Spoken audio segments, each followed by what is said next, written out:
नमस्कार, स्वागत है आपका दहशत की दुनिया में।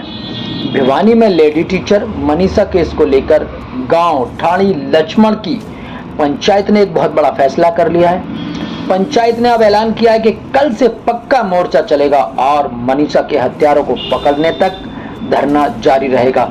शव का अंतिम संस्कार तब तक नहीं होगा जब तक हमारी बेटी को न्याय नहीं मिल जाता।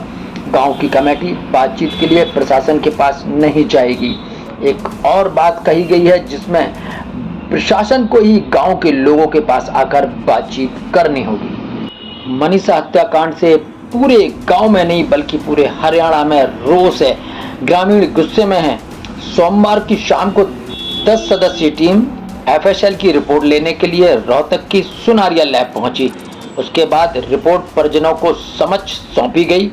आंदोलन की अगुवाई कर रहे किसान नेता रवि आजाद का कहना है कि डीसी और एसपी के साथ बैठक में तय हुआ है कि परिवार और कमेटी जांच में पूरा सहयोग करेगी। मनीषा के दादा रामकिशन ने मंगलवार को रोते हुए अपनी बात रखी और कहा कि उनकी हर बात पोती साझा करती थी। दादा ने कहा कि मनीषा 3 साल का नर्सिंग कोर्स करना चाहती थी और उन्होंने ये बात भी कही कि सपनों से भरी ये लड़की अपनी जान कैसे दे सकती है। दादा ने कहा कि मनीषा आत्महत्या कर ही नहीं सकती। मनीषा की हत्या की गई है और इसकी सीबीआई जांच होनी चाहिए।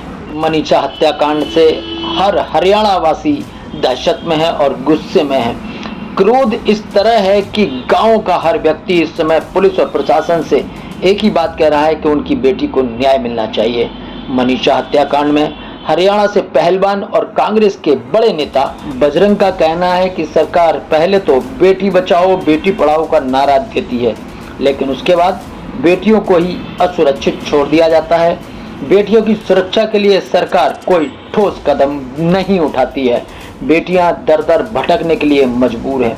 आखिर हमारी बेटियों की सुरक्षा कौन करेगा और जिन बेटियों के साथ दुष्कर्म हो जाता है उनकी न्याय व्यवस्था का क्या है सरकार के पास आइडिया।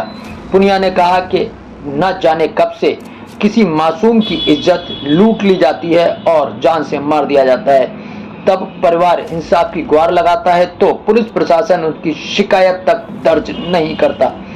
फिर जब जनता आवाज उठाती है तो सरकार टाल मटोल करती है। इंटरनेट सेवाएं बंद कर दी जाती हैं। लोकतंत्र के भीतर षड्यंत्र चला रखा है सरकार ने।